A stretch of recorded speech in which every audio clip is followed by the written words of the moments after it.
This is Tom Matt's Boomers Rock Radio. Connect with our show this week. Want to send Tom an email? Send it to tom@boomersrock.us. Now, back to the show. Boomers Rock is proudly sponsored by On Target Living, where your life will improve one small step at a time. Please visit ontargetliving.com. Remember, if you're ready to improve your life today, visit my website. That's boomersrock.us. Email tom@boomersrock. And, just hit me anytime. Twitter, boomers_rock, Facebook, Boomers Rock. It's all Boomers Rock. It's all over the place. And you can hit us on Facebook as well. Visiting with Craig Culver and Angela Taylor, having a good time here in the studio at WGHN after our award ceremony today. It's been a very emotional day. It's been very exciting for us. I can't emphasize enough how thrilled I am with all the work that everybody's done to try to pull off this surprise for Angela. She deserves it. She works really hard in her community, giving to people. We're talking about community service. And Craig was just mentioning, and towards the end of the last segment, I want to continue with this thread of the VIP scholarship program. Craig, you said you have committed $3 million, over $3 million to the scholarship program. Let's talk more about that, because that's exactly what we need to do in this world to help young people, older people, everyone to improve their lives, because it's going to be it's not through the government. The government's there to set up the rules and regulations for us, but in these private enterprises, we're in a capitalist society here, and we pick and choose where we want to try to give our time and our money and our efforts. And so you have decided to do this with the VIP scholarship program. Let's talk some more about it. Let's promote this thing. All right. Just a little story. Years ago, when I was a young manager in our business, and it was all about me, is what it was about. And I so remember legislators and educators changing things up on me. It was about me. They were changing things. They were making it more difficult for me to run our business. So little Billy can't work more than 7 hours a week and can't work past 7 o'clock at night, and changing the rules. And I started firing off letters to our state superintendent of schools. Well, he fired them right back at me.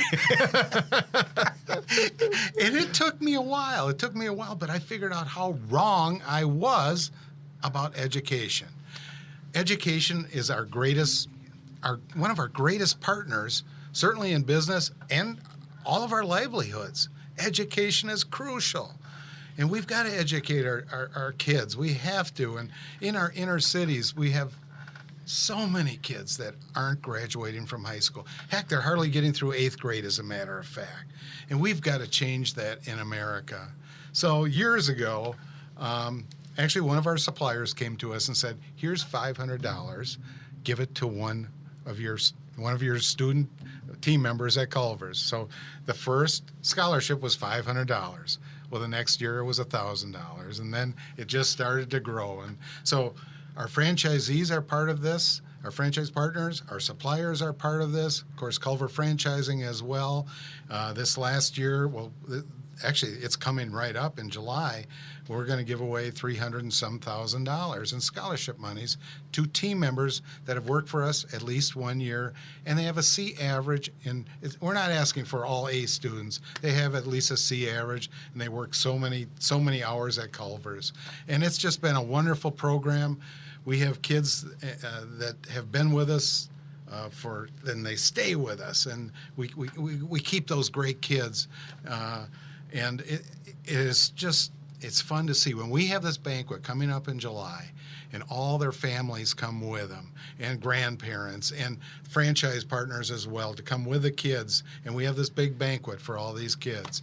And I'll tell you what, you feel so darn proud. And these kids are bright kids, and man, they're just the kind of people we want at Culvers as well. And these kids are out to change the world for the better. They really are. And you're enabling them by giving them an opportunity. They don't have to have that 4-point.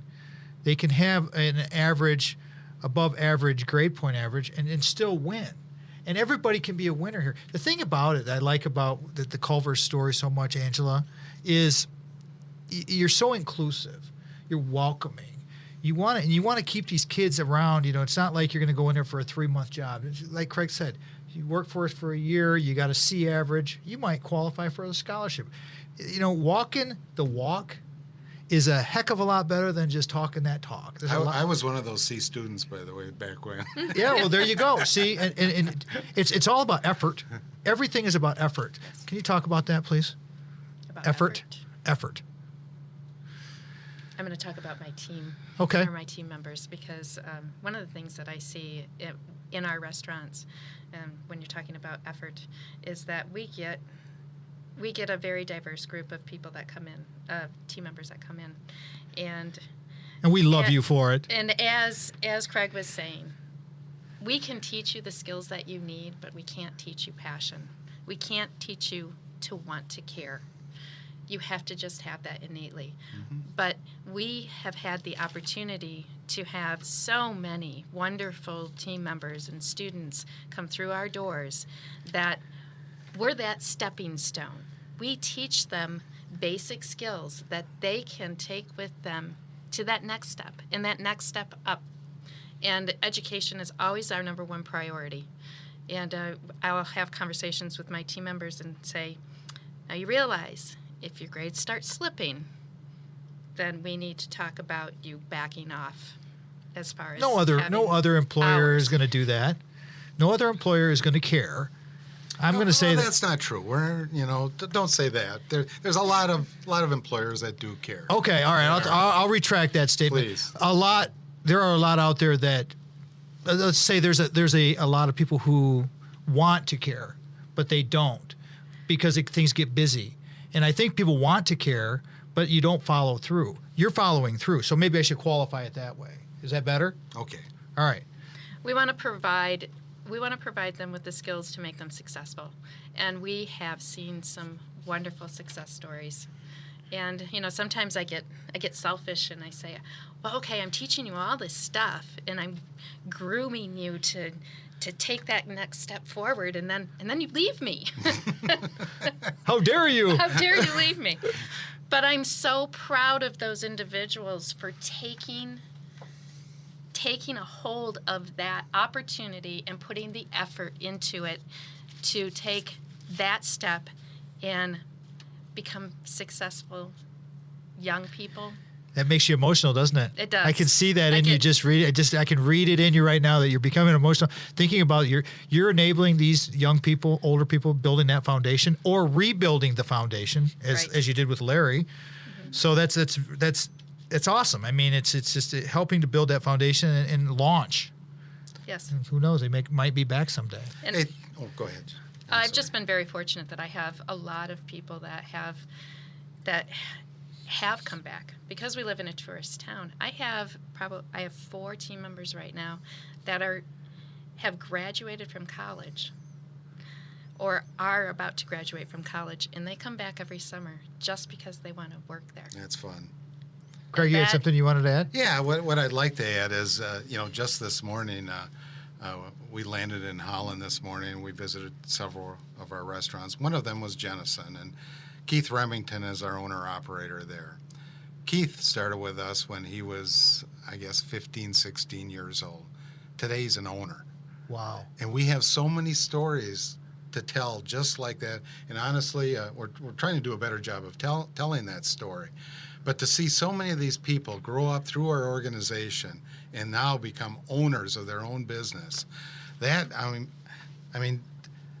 is exciting. It is, and I'm not just saying it's at Culvers. This happens in the restaurant industry as a whole, where so many people start in the industry and now they're an owner someday of their own business. I'm an example of that person as well. If my dad wouldn't have believed in me years ago, I didn't have the finances to get into business, but he believed in me.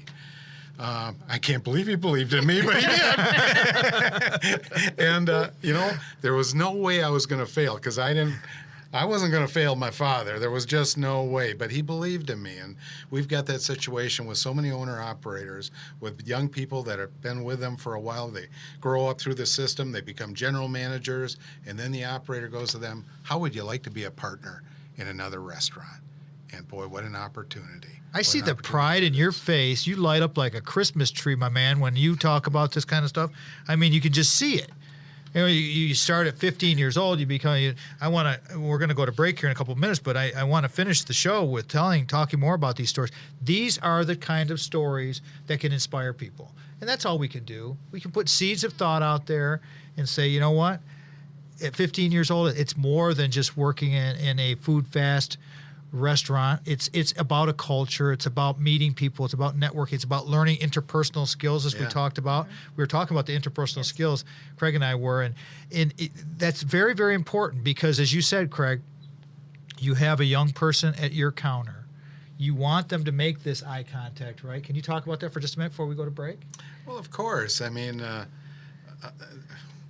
that's why in the hiring process, we've got to discover those things. Much like Discovery Week with a franchise candidate, we've got to discover those things. We've got to see those things. But we want to bring the right people into our organization. But again, looking at me when I was younger, I was as shy as could be. Really? I mean, oh yeah. I couldn't look you in the eye. I just couldn't.